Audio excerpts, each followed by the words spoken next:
Hi friends, welcome to அக்ஷயா.com. என்னம்மா இதில் கூட சட்னி பண்ண முடியுமா? கார சட்னி தக்காளி சட்னி விட டேஸ்ட் அல்டிமேட்டாக சூப்பராக இருக்குங்க.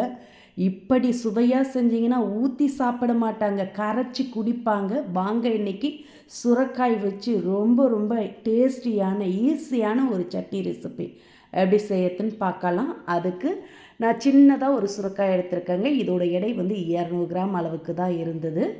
இதோட மேல் தோலை சீவிட்டு இதை நல்லா கிரேட்டரில் துளை சின்னதாக உள்ள கிரேட்டரில் துருவி எடுத்துகிட்டு வந்துடுங்க. அப்போ தான் நல்லா வதங்கி வரும். பாருங்கள், நைஸாக இது மாதிரி சின்ன துளை உள்ள கிரேட்டரில் முழு காயுமே துருவி எடுத்துட்டேன். இப்போ செய்யறதுக்கு வானலில் 2 டீஸ்பூன் அளவுக்கு எண்ணெய் ஊற்றிக்கங்க.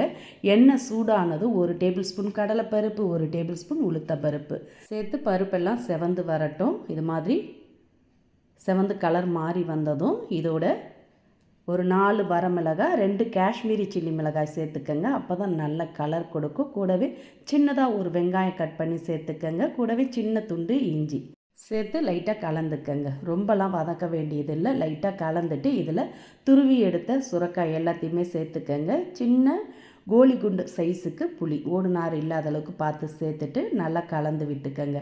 நம்ம சுரைக்காயை சின்ன துளை உள்ள கிரேட்டரில் துருவி சேர்த்ததுனால வதக்கிறதுக்கு ரொம்ப நேரம் எடுக்காதுங்க, சட்டுனே வதங்கிடும். இது மாதிரி நல்லா கலந்த பிறகு இதோட 2 பத்தை தேங்காவை பொடிசாக கட் பண்ணி சேர்த்துக்கங்க. கூடவே தேவையான அளவு உப்பு சேர்த்து கலந்துட்டு அடுப்பை ஆஃப் பண்ணிவிடுங்க. ஆஃப் பண்ணிவிட்டு அப்படியே சூட்டோடையே மூடி வச்சுடுங்க. சுரைக்காயெல்லாம் வெந்துடும்.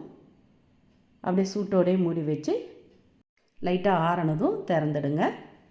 பாருங்கள், ஓரளவுக்கு ஆறி இருக்குது. இப்போ இதை அப்படியே எடுத்து மிக்சர் ஜாருக்கு மாற்றிக்கங்க. எல்லாத்தையுமே மிக்சர் ஜாரில் மாற்றிட்டு இதோட ஒரு 3 டேபிள் ஸ்பூன் அளவுக்கு பொட்டுக்கடலை சேர்த்துக்கங்க. சேர்த்து நல்லா ஒரு ஓட்டின பிறகு தேவையான அளவுக்கு தண்ணீர் சேர்த்து மைய அரைச்சி எடுத்துகிட்டு வந்துடுங்க. இது மாதிரி மைய அரைச்சி எடுத்துகிட்டு வந்து இதை அப்படியே ஒரு மிக்சிங் பவுலுக்கு மாற்றிக்கங்க. இதில் நீங்கள் அதிகம் தண்ணீர் சேர்க்காமல் கெட்டியாக கார சட்னி மாதிரி கூட பரிமாறலாம்.